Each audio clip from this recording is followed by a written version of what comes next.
else, Sherry? I think we're ready. I mean, we have a quorum if you want to go ahead and start. I have not heard from Jeff today, though I have spoken with him this week and just yesterday. And so I do anticipate that he was going to join. And I have not heard from Kevin since the last time we talked. So, yeah. Okay. Well, so be it. So Linda, I will call this board meeting to order. It is 4:03.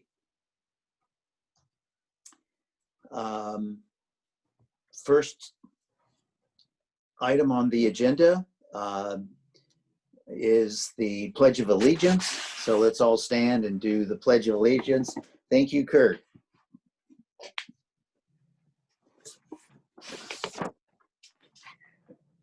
I pledge allegiance to the flag of the United States of America and to the republic for which it stands, one nation, under God, indivisible, with liberty and justice for all.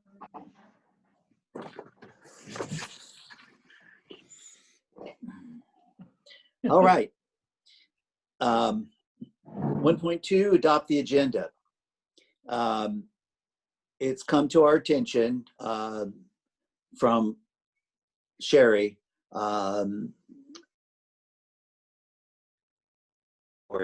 that the Siskiyou County documents still have not arrived. So that impacts 4.1 and 4.2. That will have to be dealt with maybe next month. So need a motion to adopt the agenda reflecting tabling those two items. I'll make a motion to adopt the agenda with items 4.1 and 4.2 tabled until further notice. I second the motion. All right, it's been moved and seconded. All those in favor signify by saying aye. Bianca? Aye. Rosemary? Aye. I also approve. Motion carries, so the agenda has been adopted as amended. Moving on to the consent agenda. 2.1, consideration of approval on warrants and payroll for Northern United Humboldt Charter School. Consideration of approval, 2.2, consideration of approval and warrants and payroll for Northern United Siskiyou Charter School. 2.3, consideration of approval of minutes for the September 10th board meeting. 2.4, consideration of resignations, hires, leaves, and change of assignments. 2.5, consideration of approval of Williams Uniform Complaint Quarterly Report for Northern United Humboldt Charter School. And 2.6, consideration of approval of Williams Uniform Complaint Quarterly Report for Northern United Siskiyou Charter School. Are there any questions, comments about any of the 2.1 through 2.6 items? looks like Rosemary has her hand up. I do. I have a couple of comments regarding 2.3 on the minutes for September the 10th under board reports.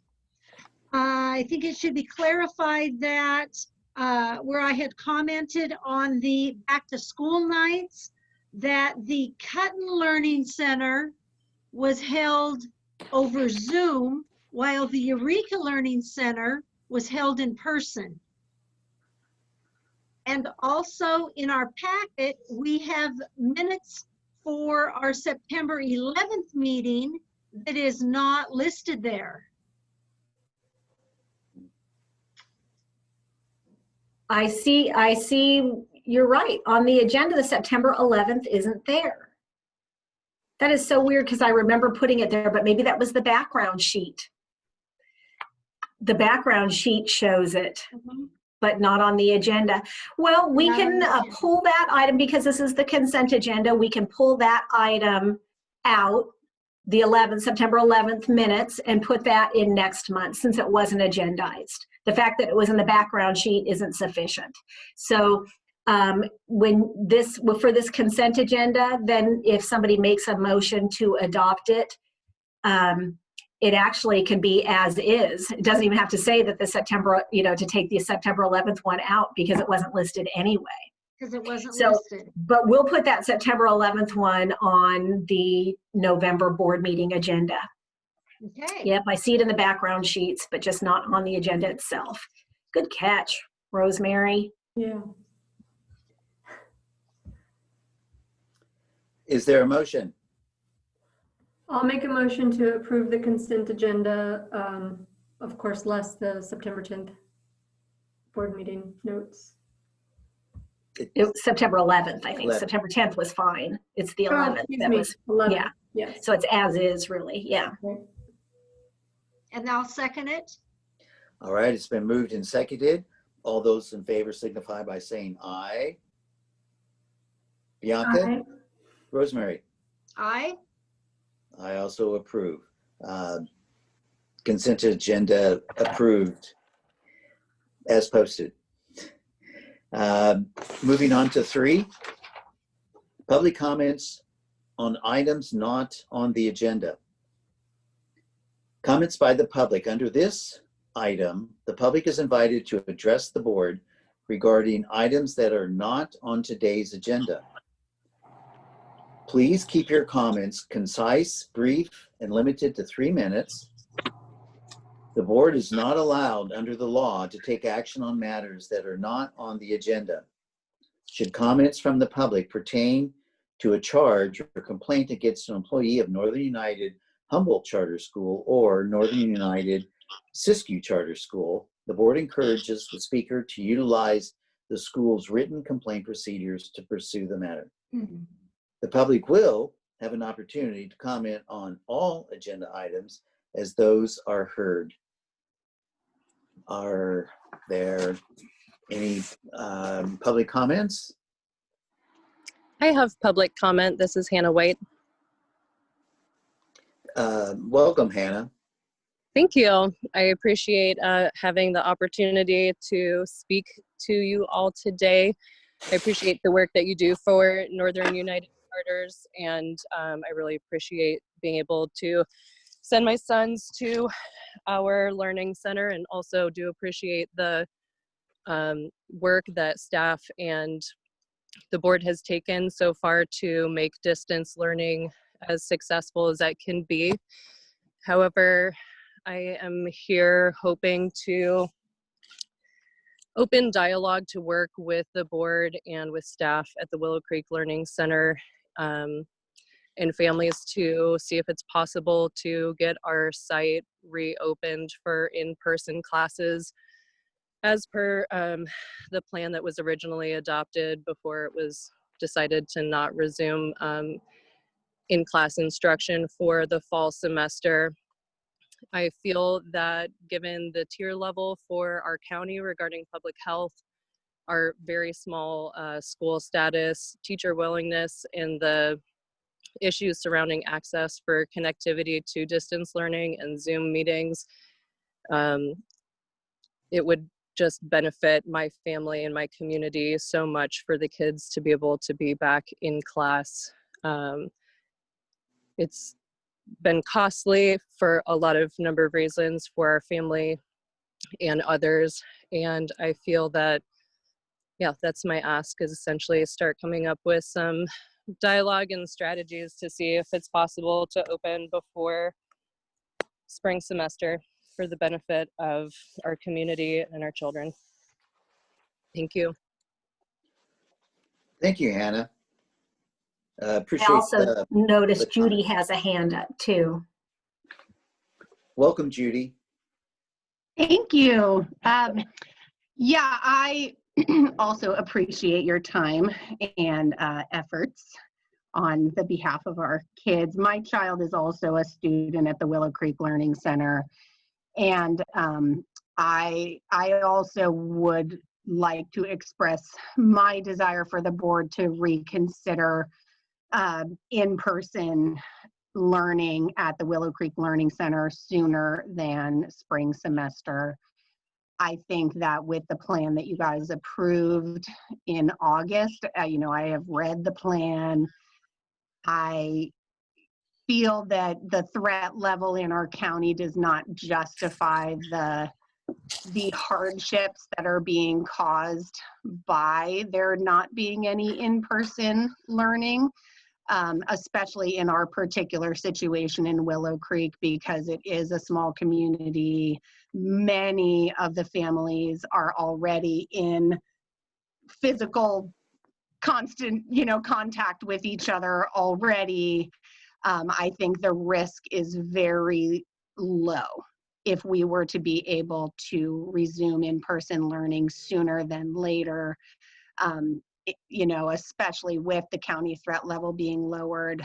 And I think the connectivity issues, the difficulty of accessing, and just the quality of internet, you know, I feel like I have financial resources, I have internet, and yet it is still a huge challenge. And I know that there are many in our community that don't have the resources that I have, and I can speak to the fact that, you know, their children are not getting the quality of education that they were with in-person learning. And I just really would ask you guys to take a close look at the risk in relation to the threat, you know, to the children of not getting a good education and not being able, especially, you know, to have the social learning that is completely being missed right now. And that is what I have to say. Thank you so much for your consideration.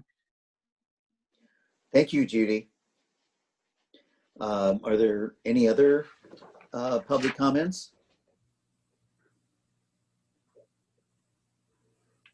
No? All right. Jerry, can I just speak for a second on this? Yes, sure. And I can speak more about this later in the agenda in my report if you'd like, but while Judy is still on here, it looks like maybe we lost Hannah already, but while Judy is still on here, I just wanted to make sure that everybody was aware kind of the timeline and the plan going forward as of now.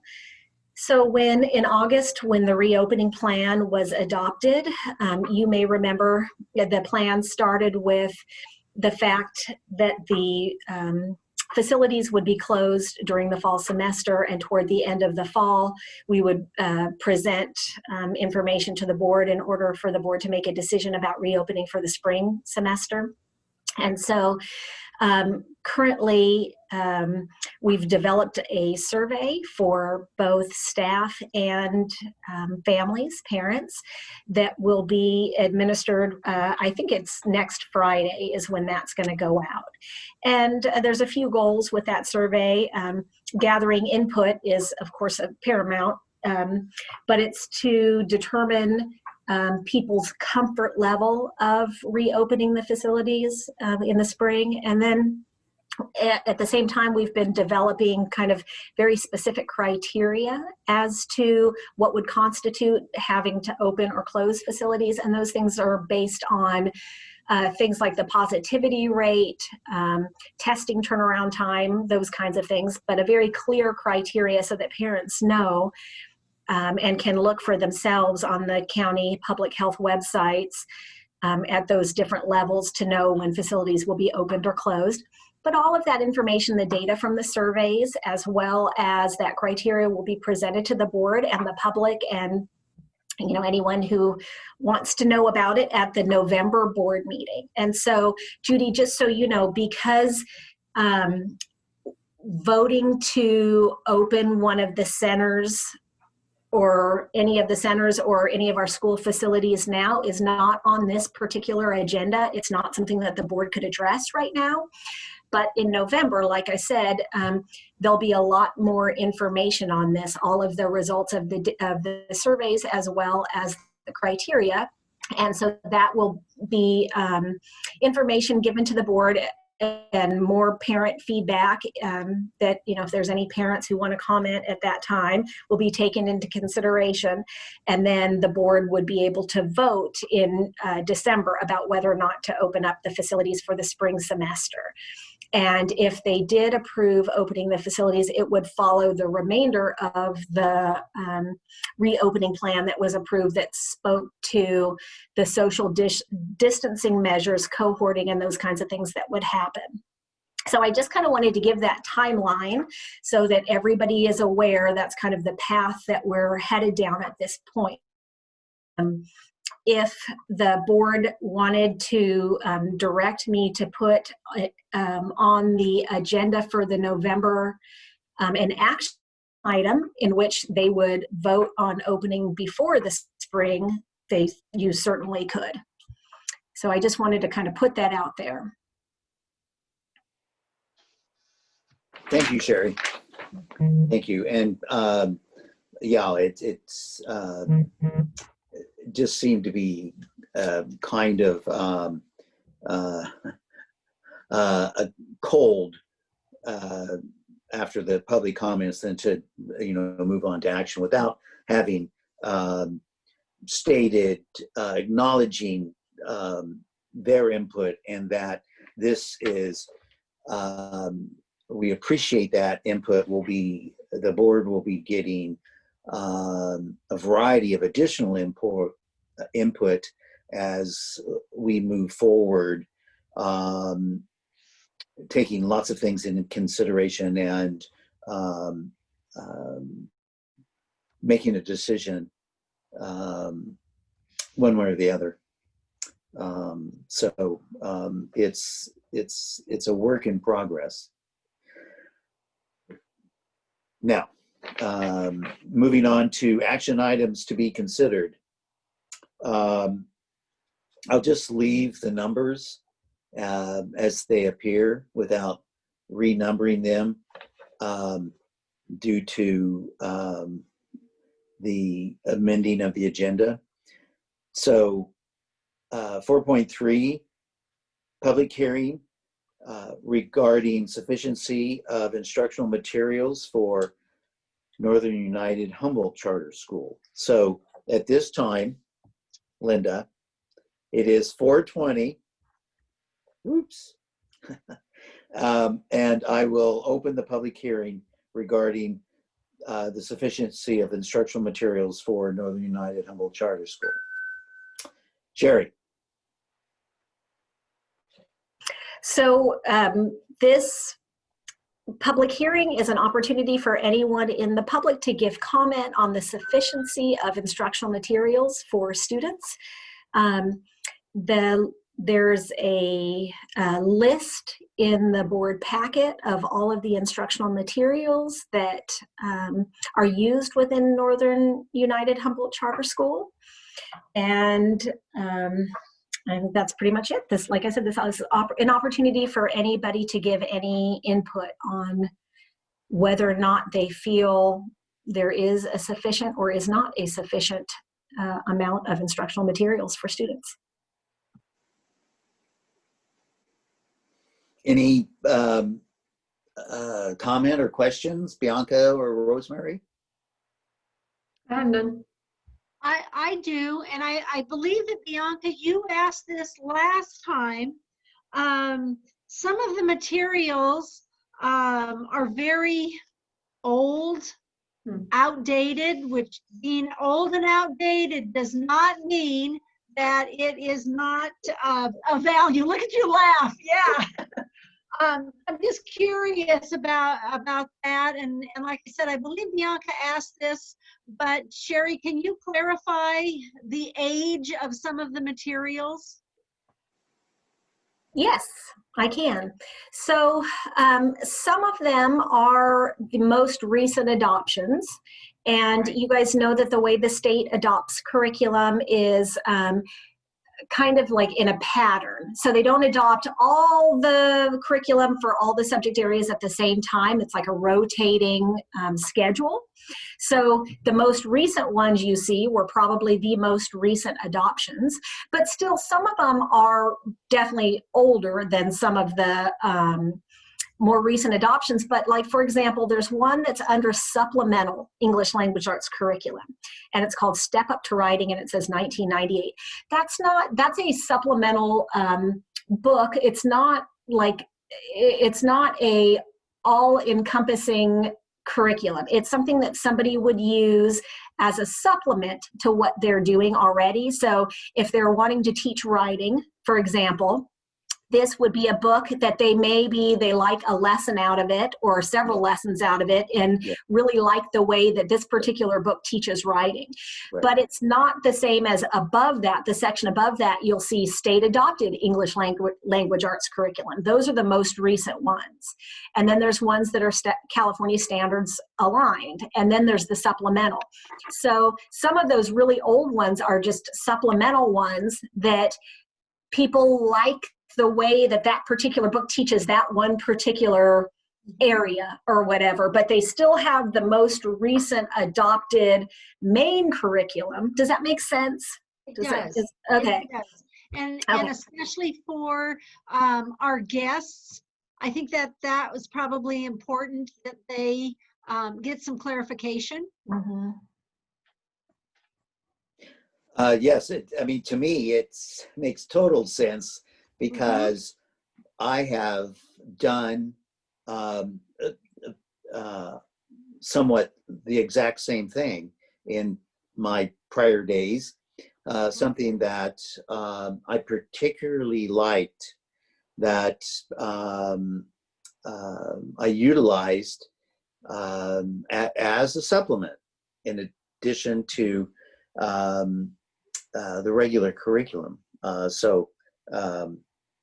That was a very, very good explanation, just in case people were wondering about that. Any other comments? Now, I noticed, Judy, you have your hand raised, but I don't know, I wasn't sure if that was left over, like if it just didn't get lowered from before, if you wanted to comment on the instructional sufficiency. Okay. Nope, just left over. You can, I don't seem to be able to lower my hand. Okay, so. I did it for you. Thank Okay. you. Just wanted to clarify that. Okay, good. Any other comments? All right, at this time, and Linda, it's 4:25. I will close the public hearing regarding the sufficiency of instructional materials for Northern United Humboldt Charter School. So moving on to 4.4, approval of resolution regarding sufficiency of instructional materials for Northern United Humboldt Charter School. Cherry? So this item goes along with the public hearing that we just had, and essentially what it is the board is resolving that in fact we do have sufficient instructional materials for this school year for our students. Any questions or comments? No. All right, well, since Rosemary didn't catch it, it caught my attention on the second page of the resolution where it has the signature lines. English/language arts, should not language arts be capitalized? I missed that.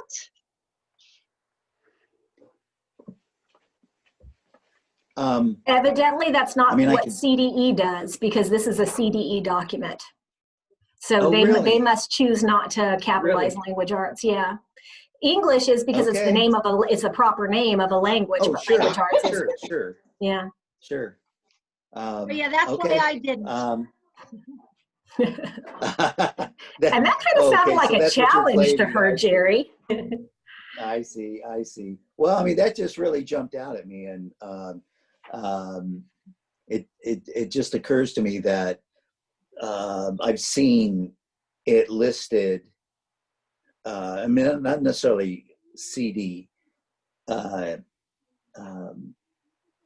CDE, but just otherwise. Okay. So, any other comments? Is there a motion? I'll make I'll a make a motion. motion. Go ahead. Okay. I'll make a motion to approve the resolution regarding sufficiency of instructional materials for Northern United Humboldt. I second the motion. All right, it's been moved and seconded. All those in favor signify by saying aye. Bianca, Aye. Rosemary, Aye. I also approve. Motion carries. Moving on to 4.5, the public hearing for regarding sufficiency of instructional materials for Northern United Siskiyou Charter School. And I will open the public hearing regarding this sufficiency of instructional materials for Northern United Siskiyou Charter School, and it is 4:28. Cherry. This is the same as before. Again, this is the opportunity for any members of the public to comment on their thoughts of the sufficiency of instructional materials provided by Northern United Siskiyou Charter School. Bianca, Rosemary, any comments? Nope.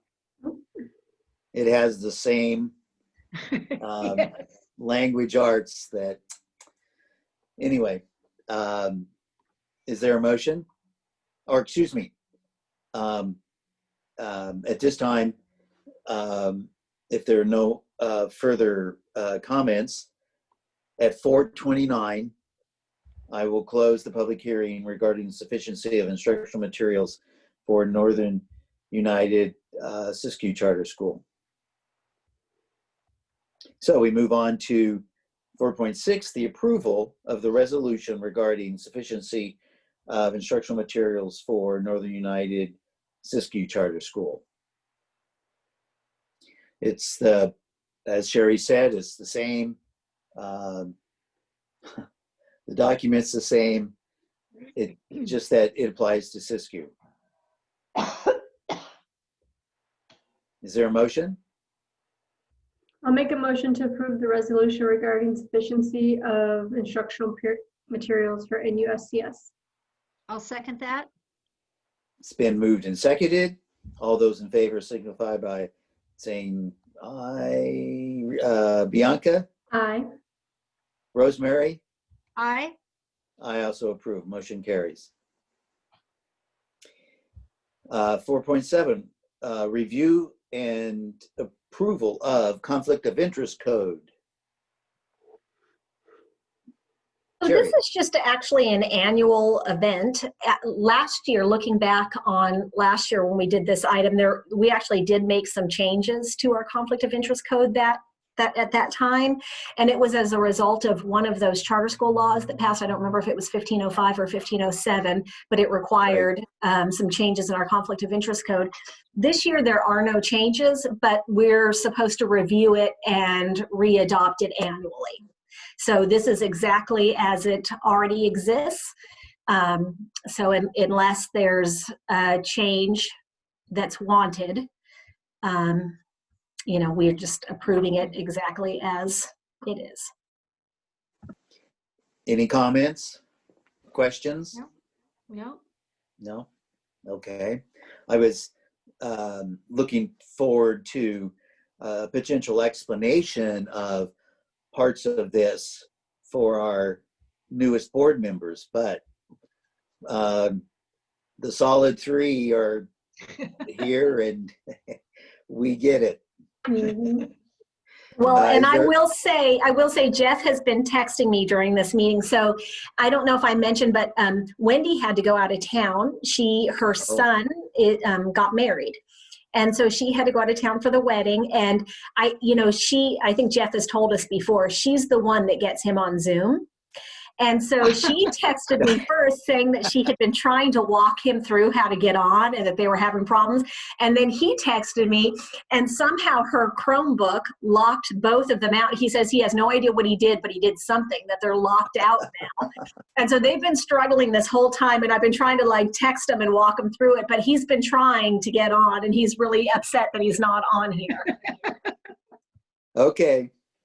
Well, with all that in mind, is there a motion?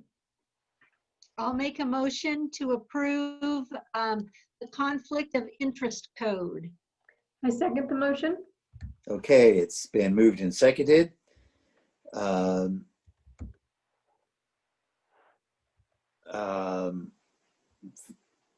those in favor signify by saying aye. Bianca? Aye. Rosemary? Aye. I also approve. Motion carries. So we move on to 5 reports. 5.1 is the enrollment and attendance report. That's in your packet, and you'll see there's nothing listed for attendance at this point just because the first attendance period hasn't ended yet. So keeping in mind that with our school, an independent study charter school, attendance is reported approximately every 20 days in periods that we call learning periods. So the first learning period now has officially ended, but all of the attendance isn't due yet. I think that's actually tomorrow. Roxy, you could nod your head if that's correct. Yeah, people are nodding their head. All of that's due tomorrow. So this went out just a little before the first learning period where we would have reported the attendance. So that's why you just have enrollment as of right now. Okay, thank you. Any questions or comments? All right, 5.2, the financial reports. Tammy?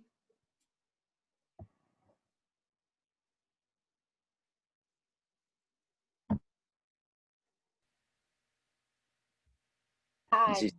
Okay, there you go. So did you guys have your cash flow in front of you? No, this part isn't the cash flow part. This is the financial reports part. So it's just a printout that they get every month of the Right. So of the this is financial. still your same, your AP for the month from both sides, and you'll probably have payroll in there as well. We're just hoping to keep AP down on both sides because of cash flow at the end of the year. Am I breaking up? Mm-mm. And that's about it on financials. Any questions or comments? Mm. No? Okay, is there, moving on to 5.3, the director's report. Okay, let me open that document up in front of me so I can remember to say everything. First thing I wanted to do, unfortunately he's not on to hear this, but that's okay, we can let him know. I wanted to recognize Tim Muller. He's our technology director, and he has just, as you can imagine in these times of doing home-based independent study, so many more people have needed devices and hotspots and things like that than they would normally need. And then in addition to that, there's so many more like Zoom classes and online everything, online instruction that's happening. He has been working nonstop, tirelessly to make sure everybody has what they need and to get people's questions answered. And he is just so solid. He is so reliable. And I just wanted to take a second to recognize him because, you know, he's kind of one of those, you know what, I think he's down there. I should have called him in here. I can hear him down there in his office. He's just kind of one of those unsung heroes that is plugging away, doing his job. And, I think he's kind of behind the scenes, so people don't really see him and, aren't really able to appreciate how helpful he is and how much he does. So I just wanted to throw that out there really quick. Looks like Roxy wants to add to that. Go ahead, Roxy. Tammy or Linda, go get him and let's sing it. He's a jolly good fellow to him. I'll have to put my mask on. Tammy and Linda aren't here. They're at home. Oh. I can yell down. That's all right. I'll keep going and I'll just tell him about this. But I already talked quite a bit about our reopening plan timeline, and I had sent an email to you guys earlier about that. Does that, just kind of asking your feedback, does that seem like an appropriate and timeline, in terms of the survey is going to go home next week? I'm working on the criteria. We have an admin meeting next Friday, and then an all staff meeting the Friday after that, where all of it's going to be reviewed as well. And then, so like I said, November, I'll bring all of that to you for input and discussion, and then voting in December, because then that still gives us January if something changes. But then I feel like it hopefully gives sufficient time between December and the spring semester starting for everybody to get prepared. I imagine parents have had like specific childcare things set up and everything. They're going to have to like notify their childcare whether or not they're going to need them and what days. And, I feel like people are going to need sufficient time to plan. But anyway, so just wanting to ask you guys feedback. Do you think that seems sufficient? Bianca, Rosemary? I think it does give ample time because, like you said, there are other entities that come into play that parents have to notify, changes in schedules, things like that. Sending out the survey involves the parents, involves all of the staff. I think that is really, really very good as well. Okay. Yeah, I don't have much to add to what Rosemary just said. It seems viable. Again, unknown territory, right? So nothing to look at. Yeah. If I come up with anything afterwards, after going through your email again, I'll definitely shoot you over. Okay. And then what about, would you want me to add in the November board meeting agenda, do you want me to add an action item for opening earlier than the spring semester? Or do you guys feel comfortable with leaving it as it is at this point? And then I understand that would probably be a hard decision for you to make right now without having like all the parent feedback and stuff that you maybe would have from surveys, parent and staff feedback. I have personally been feeling like when we first made the decision to keep the facilities closed in the fall, at that time, it felt like the right decision because things were spiking. And right now, it seems like things have really kind of mellowed out. Yet we went into it almost, in my mind, it was almost like we made a commitment to the staff and the parents that this is the expectation. We're going to be closed for the fall. The facilities will be closed for the fall semester. And everybody could kind of rest easy to know that there wasn't going to be open, close, or you were never really sure when it was going to open, that it was like you could kind of plan on this. But, I mean, maybe that isn't really a big concern. I feel too like, because we as a staff definitely went into this thinking it was going to be the full fall semester, while we've been preparing, all along, we're still not ready. We still don't have everything we need. We still have lots of things on back order. I was on a call with Senator Mike McGuire yesterday, and this was a big topic of conversation with everybody. I think Eureka City Schools said they have 2,000 air purifiers on back order, and they've been on back order for 2 months. And so that's something that they were going to try to help work through so that we could get these things. So, you know, I know there's just a lot of factors to consider in addition to just like what the positivity rate is right now or what our threat level is right now. But I absolutely hear loud and clear the parents that are struggling with the at-home. Yeah. That's across the board. I think that we also need to recognize, I'm not a scientist, so I'll preface with that, but that perhaps the rate is so low because of the actions that we've taken and other schools have taken. You know, it's conjecture, but it's in my opinion, it's something to definitely consider, you know, and also keeping in mind the good points that you made on your email regarding the holidays that are coming up. But yeah, I guess as far as the commitment goes and what families and staff have planned, we'll find out in the surveys. Yeah.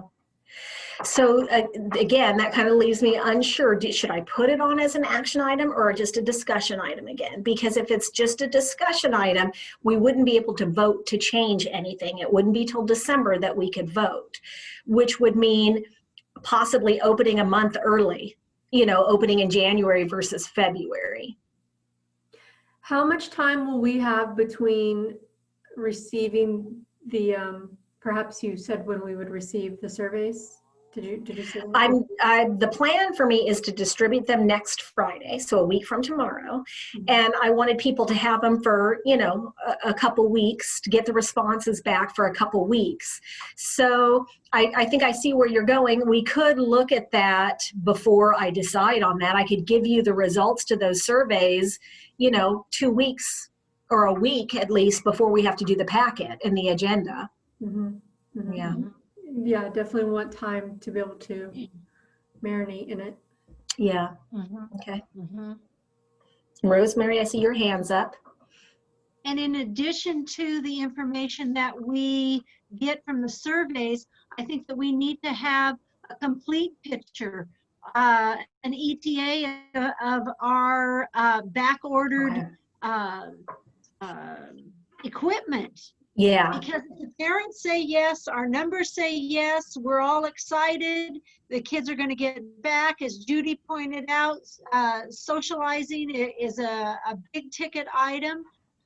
But if we don't have everything that we need, we could end up really shooting ourselves in the foot, so to speak. Good. Okay. Thank you. I've written that down. Absolutely. Sherry and I've had some phone conversations about this, also email exchanges, and it's not just a simple matter of results from the survey. Right. It's absolutely what Rosemary said. I mean, all the equipment, all the things in place. We're coming up upon 2 huge family-oriented holidays, traveling, getting together, and all those sorts of things traditionally. So we're talking Thanksgiving week and then the holiday break. You know, those are things that we have to take in consideration. The weather's going to be changing. Outdoor activities are going to be limited due to that. And so, you know, we have to look at the big picture, not just in the moment, and take into consideration a lot of things. And we are unique in that we have these, you can think of them if you want, satellite schools, you know, different physical locations, not all in one. And so is it possible to open one location, but yet not another location? And what kind of fallout would there potentially be if we went down that road? Or is it a matter that it's all or none? So getting back to a question that Sherry raised, let us consider, I'd like my fellow board members to consider, let's go ahead and put as an action item on the November meeting agenda. That doesn't mean that we're going to approve anything. You know, I mean, it's an opportunity, one, to show that in good faith to everybody involved, our Northern United family, that we take this seriously, and if things fall right, we could begin to possibly make a decision in November. But at the same time, it means that maybe we won't. You know, we're not obligated. Just because it is an action, it's an item to be considered. By just having it on the agenda doesn't connotate that we're going to take action and reopen. It's an opportunity for feedback, more public comment, staff comment, you know, anybody that has a strong feeling one way or the other. But in my humble opinion, a crucial component is all the having sufficient PPE, and certainly the air purifiers. This is something that I brought up to Sherry. I don't know, when was that? Months ago. 2 months ago? A Yeah. long time ago, that Yeah. my in-home consultant saw a program or an article that really emphasized the air circulation within a classroom, and or lack of circulation and ventilation. And the solution was these air purifiers. That's why at one of the board meetings, maybe last month, possibly the month before, I commended Kurt for the HEPA filters, you know, in the systems, the HVAC systems in Siskiyou. So those are all really important things, because it's still an unknown. You know, as I have said to Sherry, the worst thing we can do is open and then things go not according to plan, and then we are wrestling with closing. Start and stop. No. And or worse. For whatever it's worth, we are not alone. Schools, districts across the country are wrestling with the same thing.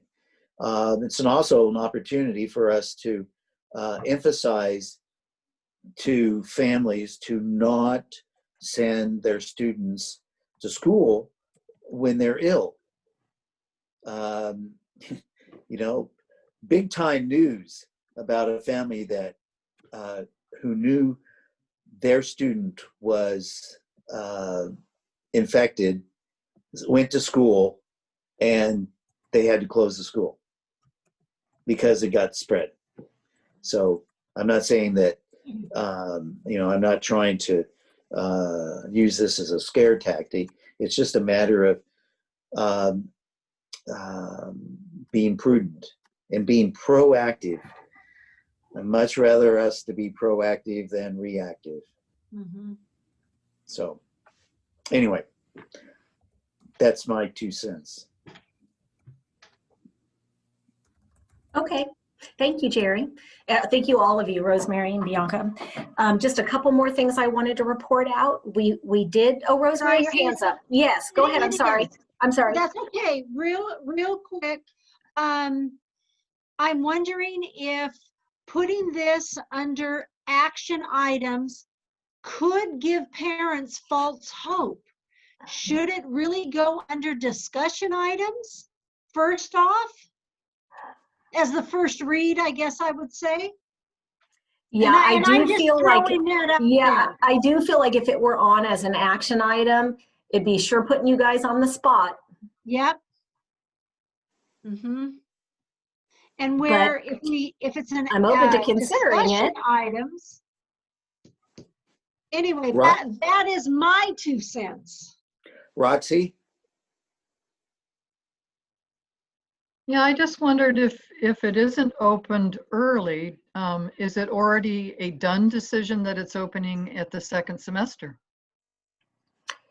What the decision was is that it was going to be closed, the facilities would be closed for the fall, and at the end of the fall, the board would consider whether or not to open them for the spring.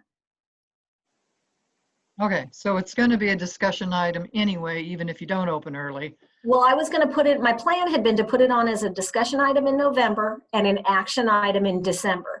And that in December, it would be voting whether or not to open for the spring or not, as the decision for closing in the fall has already happened. So unless you wanted to change that decision, you know, I would just put it on as a discussion for next month. Okay, thanks. That's how I was viewing it. I mean, it's open for discussion, of course. That's reasonable, but you know, it just occurred to me, our December board meeting is before the 2-week holiday break. And so, worst case scenario, around the county, let alone schools and that. Well, and that's why I said we still would have the January board meeting to change whatever was voted on in December if need be, if things came, you know, as a result of people traveling and not social distancing. Right. over Okay. Christmas. Then, you know, that'd be fine as long as we have the ability to revisit any decision based upon evidence, statistics from the holiday break. Well, and the other thing is, I can share my screen and show this right now. Let's see. Okay, so let me make this bigger. So this is the document that I've been working on. I don't expect you to read this right now. It's still in draft form, and you'll be seeing it later. But I just wanted to show you this is kind of my document for pros and cons of opening in the spring. And here is my draft criteria for reopening. So I have both objective and subjective. So objective are things like the county positivity rate, so 3% or lower in the prior 7-day period, and the average of daily cases over the last 14-day period remains below 5. Number 2, county is at an overall alert level of 1 or 2 for 4 consecutive weeks. So those are objective criteria. And then below here, I have subjective, things like the family input, things like, do we have sufficient PPE, all of those kinds of things. But my point in showing this to you right now, or, you know, bringing this up is this is the criteria for whether or not we open the facilities. But therefore, the opposite is true as well. If we're not meeting those things, that's the criteria for closing the facility. So even if in December we voted to open the facilities, but then we hit one of these, or, you know, didn't meet one of these objective targets, like we went up to level 3 in the county, or we had a positivity rate of 10% or something, that would mean we would close the facilities. So knowing that you might, we would vote on it in December and then we'd have the holidays and things might spike, it may have made our vote kind of a moot point because we then hit these criteria. I'm gonna stop sharing. Does that make sense? I feel like having very specific criteria is going to be very helpful to staff and parents going forward. They themselves can go on the county public health websites, see what our positivity rate is, see what our testing turnaround time is, and know when we would be making the decision to open or close. It wouldn't be willy-nilly. It's not just, it wouldn't be like, it would be very like, objective. So I think, Jerry, that should possibly alleviate some of the concern that like we would vote and then we would have the holiday. Well, one of the things we're going to be voting on is that criteria. So then once that's in place, there's no vote really from then on about opening and closing. The opening and closing will occur based on meeting that criteria or not. Does that make sense? That's how I've been kind of envisioning this. Oh, yes, it makes, to me, a lot of sense. Mm-hmm. Okay. I shared this with Jerry. This is just my kind of personal stuff, but, I still sit on the board of a school district too. And we as a board didn't vote to close the facilities for the whole semester. Actually, that district's on trimester. We voted to decide every month. And it has been brutal. It has been terrible. Every month, there are 50 parents there, which that's fine, but half of them are campaigning to keep it closed. Half of them are campaigning to open it. And, the staff, the kids, the families have been going through this roller coaster month after month about whether or not it's going to be open. And I think that we really decided that we didn't want that for people. That may still happen in the spring because of the positivity rate and things like that, but at least then that burden isn't on you. Do you know what I mean? The burden then is, it's like, this is the facts. This is what we adopted as our criteria. We've met this. And that criteria I've developed with the help of the public health department, other administrators around the county. We've kind of gotten together and decided, okay, what's the criteria going to be so that we're all pretty similar.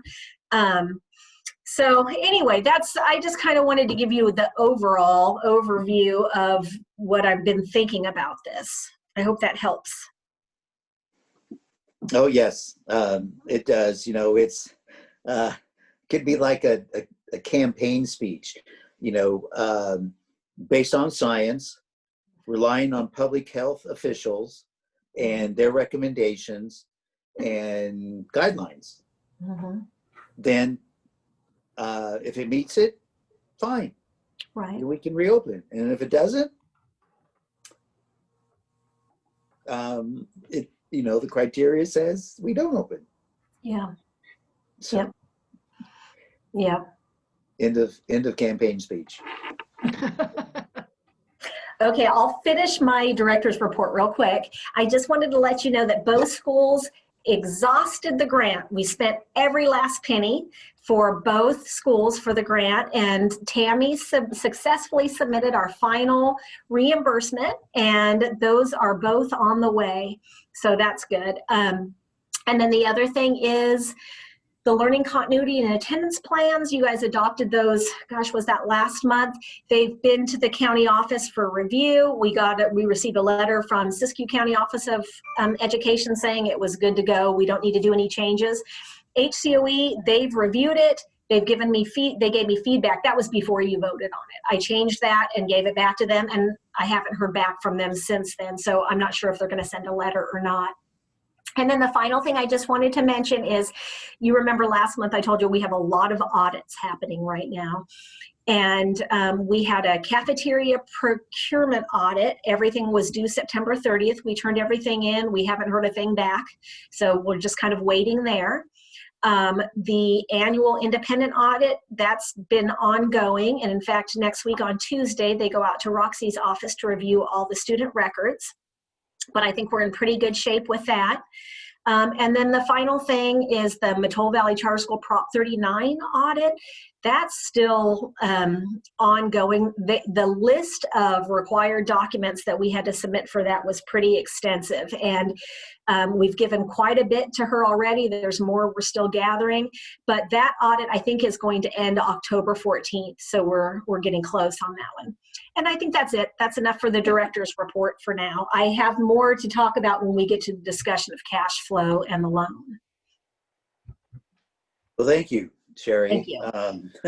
There's a lot for us to consider. Appreciate it. Moving on to 5.4, Northern United Humboldt Charter School report, and we can see in our board packets what they shared with us. Are there any comments or questions? I have none. Okay. Then 5.5, Northern United Siskiyou Charter School report. Kurt, you want to add anything? No, I don't have anything to add. Great pictures. No. You definitely are very thorough in pointing things out. I personally really appreciate that. So Oh, sure. Yeah, we've actually sent, so I'll add this. Those pictures were from the first field trip to Cantera Loop. And one of our teachers, Jonathan Dove, has a drone and some GoPro cameras. And so for the students that couldn't be there, he was able to get enough footage that then they could do their lab activity based on the drone footage and other information that he provided to them. So, That was great. Yeah, it was cool. So, and they're actually gathering data that they're going to, provide to, I'm not sure what agency or whatever, but so there's been two more groups after those photos. And then today was the first one to the local frog pond. It's also in Mount Shasta. And so I'm not sure exactly what they're doing there, but that'll be in next month's report. that's just way cool, the drone. Wow. Mhm. Well, thank you, Kurt. Yeah, and he said he'd share that video with me, so I'll email the link to everybody once he does. Okay, cool. Thank you. Any other comments, questions for Kurt? No? Nope. All right, moving on to 5.6, the board report. Bianca, do you have anything to share?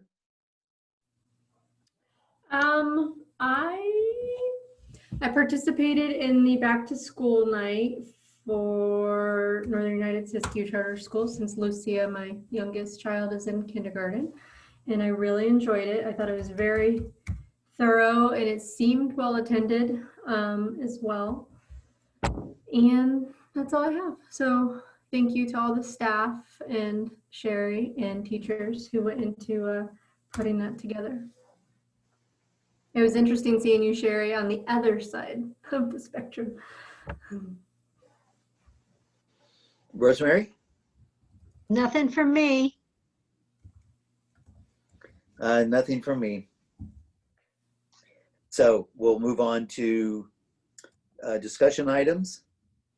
6.1, the discussion of the cash flow and loan options. Sherry.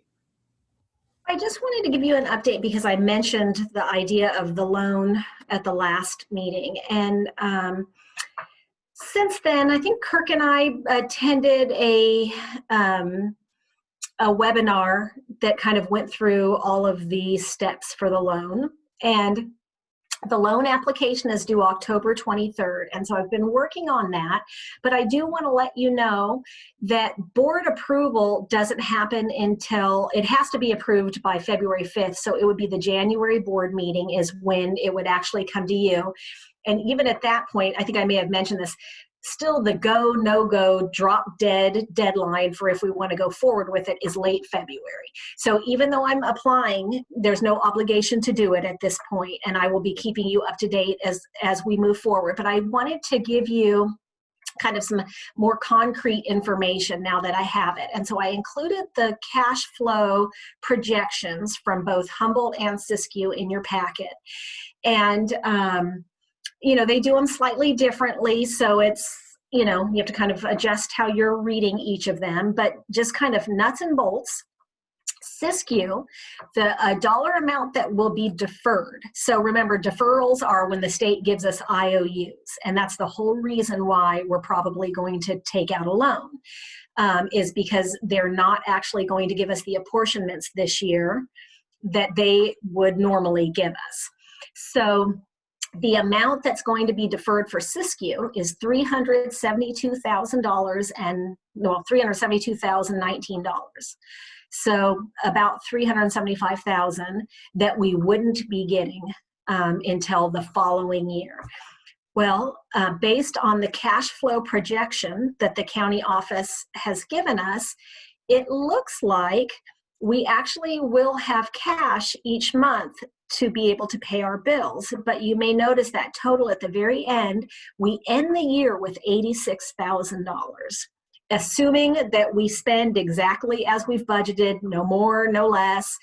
And that is really not enough to carry us into like July. We have to pay leases in July then, and some payroll in July, not much. But so ending with $86,000 really isn't sufficient.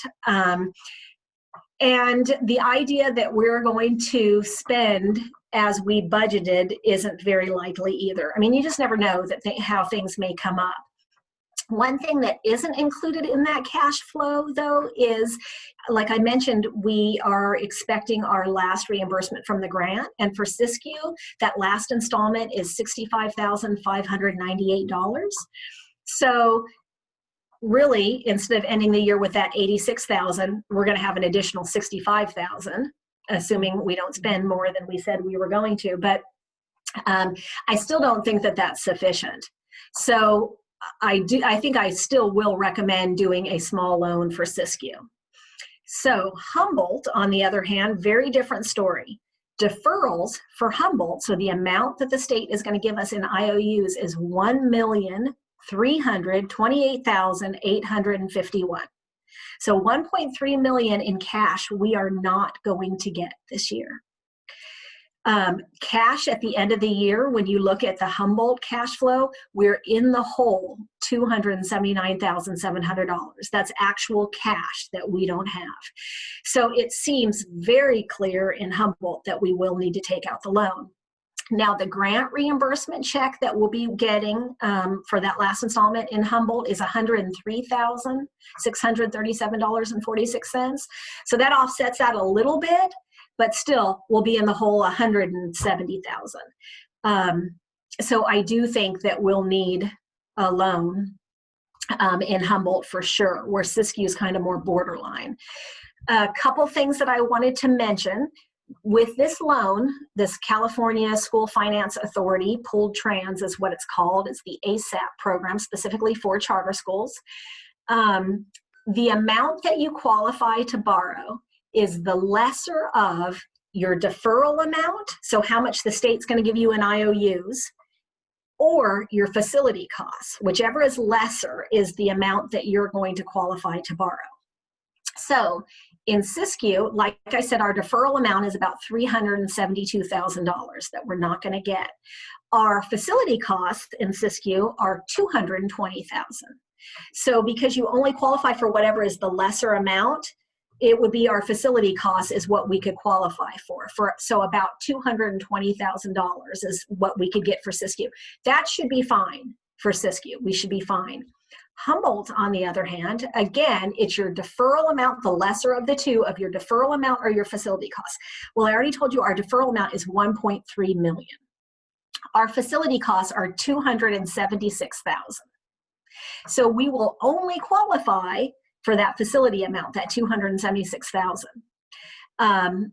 So if you look again at what I said are that the end of the year cash shortages, $279,000. Our facility is $276,000, so we're still short $3,000 even with that loan.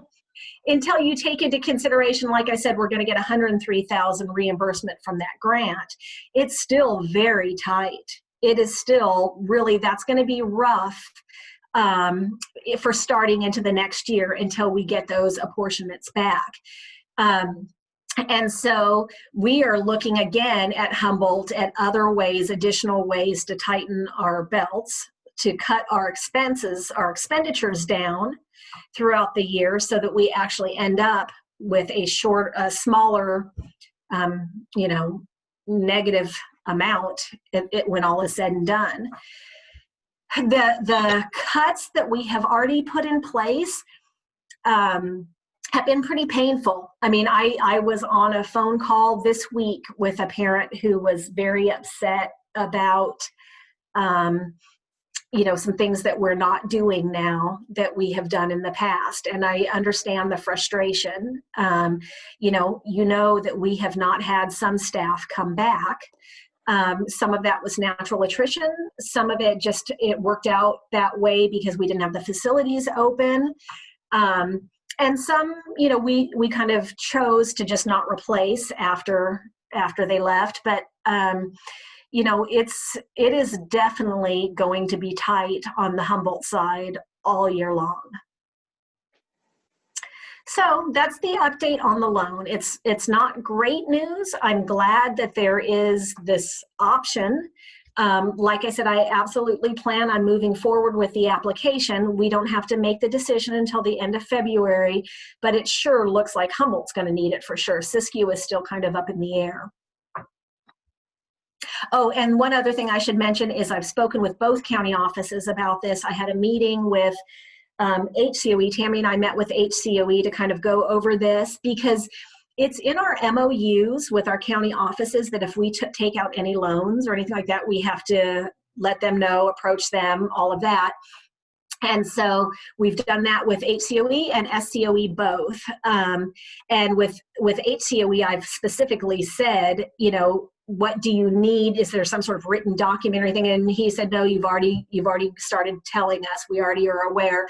And then same with SCOE. In fact, the assistant superintendent at SCOE, their assistant superintendent of business services, forwarded Kirk and I the application for this loan, and was also one that gave us the cash flow report to be able to complete this.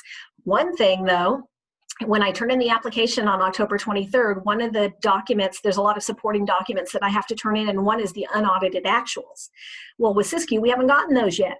And so I mentioned that to Siskiyou County of Office yesterday, like I need that for the loan application.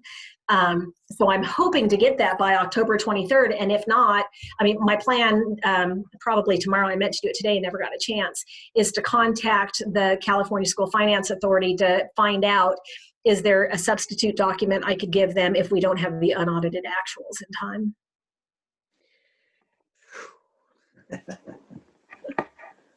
Well, thank you, Sherry. Yeah, dire straits. Mm-hmm. Bianca, Rosemary, any questions or comments? I have none. Okay. I have a question. Off the top of y'all's head, Tammy and Sherry, what would you say our additional expenses are as it relates to PPE and the different type of materials that we need in order to prep the classes?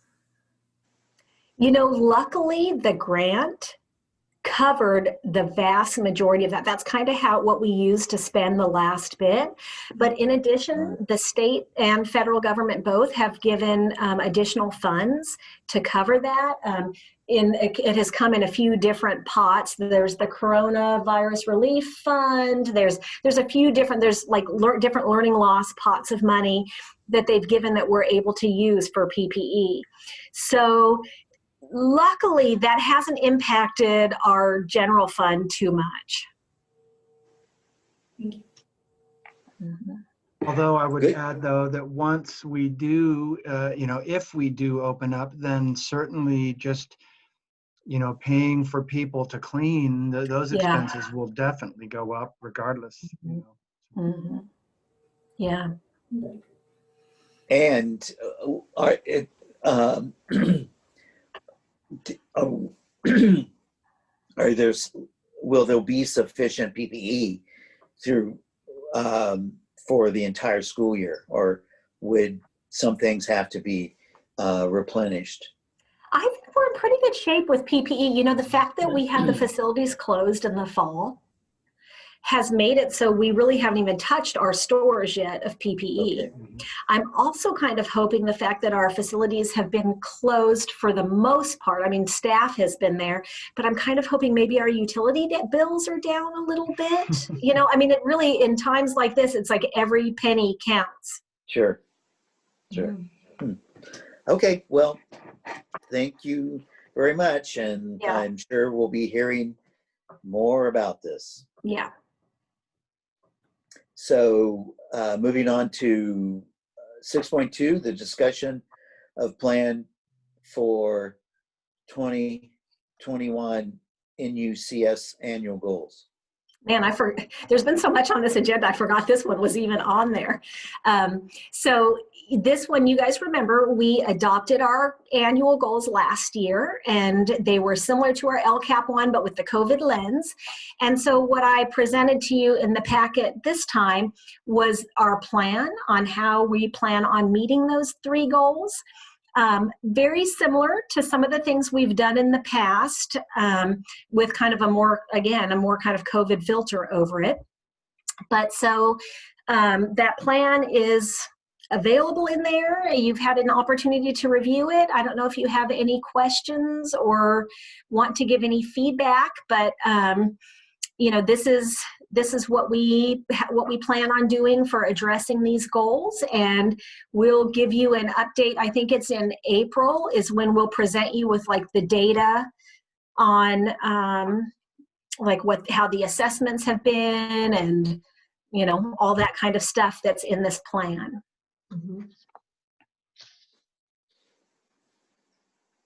Anybody have any questions or comments? Well, I have a comment. I really liked reading this. I feel that the points, the bullets, however you want to say, it's just all the bases, in my opinion, are being covered to meet the needs of not only our students, but the families.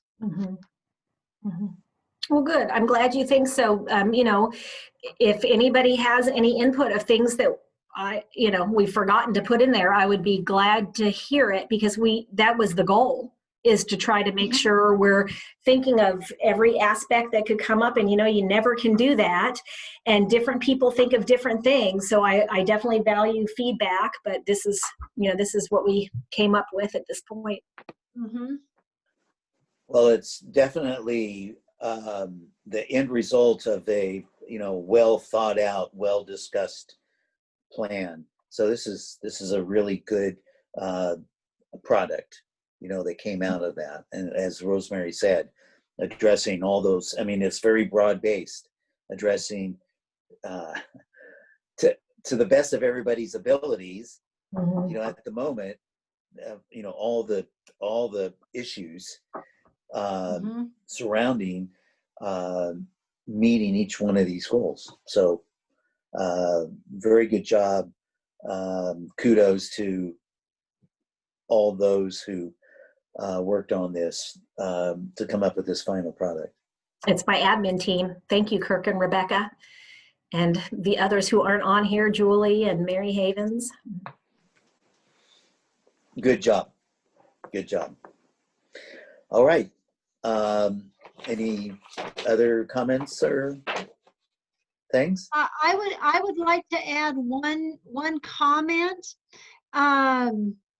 Not only as it pertains to the goals, but the agenda. A lot of this just kind of jumped out at me. There are a lot of acronyms throughout our agendas, discussions, things like that. Would it benefit our fellow members that do not have a lot of school experience to have a cheat sheet. Yeah. Or I So don't that, use abbreviations.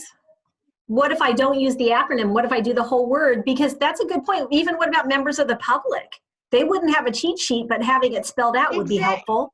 Or you could spell Well- it out the first time and include the acronym the first time you Yeah. spell it Yes. out, and then you Yes. have the rest. Yeah. Yeah. Excellent, Mhm. Kirk, because that's the way Mhm. Good that's point. the way you educate everybody is, you know, Yep. like, you know, looking here, use of star, Renaissance. Yes. And okay, Mhm. so, you know, you can have it Yep. spelled out and then parentheses, star in Right. caps, and then just continue to do that. And then that's subtle or an overt way of educating people as to, oh, that's what Mhm. that stands for. Yeah, that's great feedback. Thank you. Exactly. You're right. Because sometimes, you know, because it's the vernacular that I'm using all the time, sometimes I think everybody knows it, but you're absolutely right. That's right. Mhm. Mhm. Good job. Yeah, thank you. Okay. Moving on to next board meeting, 7.1, possible agenda items. So here's another acronym, SBSA. We're going to notice all of them now. Yeah. So that tomorrow actually is our first school site council in Siskiyou. School site council meeting tomorrow, and the SIPSA, School Plan for Student Achievement, is on the agenda for school site council. So assuming they adopt it, then you guys will see it next month. Okay. Mhm. Any other possible agenda items, Rosemary or Bianca, that you can suggest? Nope. Nothing outside of what we discussed earlier regarding. Right. Okay. Good. Something, last meeting, we had a guest, I want to say a parent, but I'm not sure about that. She talked about virtual field trips. Is that something that could enrich the curriculum that we're using right now? And I haven't even investigated myself, but a field trip of any kind, like Kurt was saying that we had the drone fly over and that benefited the students that couldn't attend. I don't know. I just Yeah, thought virtual. it's funny because, as you can imagine, all of the organizations, nonprofits and stuff that have always offered field trips for schools have kind of shifted now. So like, I don't know if you remember, Rosemary, something called Project Wet, which was, Jerry, maybe you remember it too. It's kind of an environmental project that happens where kids go on field trips. They've shifted. Remember Kathy Shermer and Marianne Lyons went to Fort Ross? Was that last year? Yes. They now have a digital field trip, and Kathy Shermer just this week emailed it to me and said, is this something we could do? Which normally I would say, yes, but it costs money. Oh gosh. Yeah. know. No, we don't want to pay. We I want know, the we kids want to free. experience free. I know. And it's only $5 a student. It's not much, but it's just like, if I keep saying yes to things. Yes, I Yeah, know. you know, you have to draw that line someplace. Yeah. I know.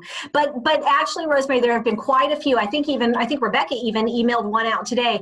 I mean, poetry contests, there's been all kinds of things that are coming through digital, and we're sending them out to all of our teachers. Good. Yeah. Well, thank you for that, Rosemary. 7.2, the next board meeting is November 12th. Thank goodness it's after the election. November Maybe. 12th, And maybe. no, November 12th, if we're all still here. Well, and we may Yeah. not know the results. Yeah. For weeks, they say. Oh, well.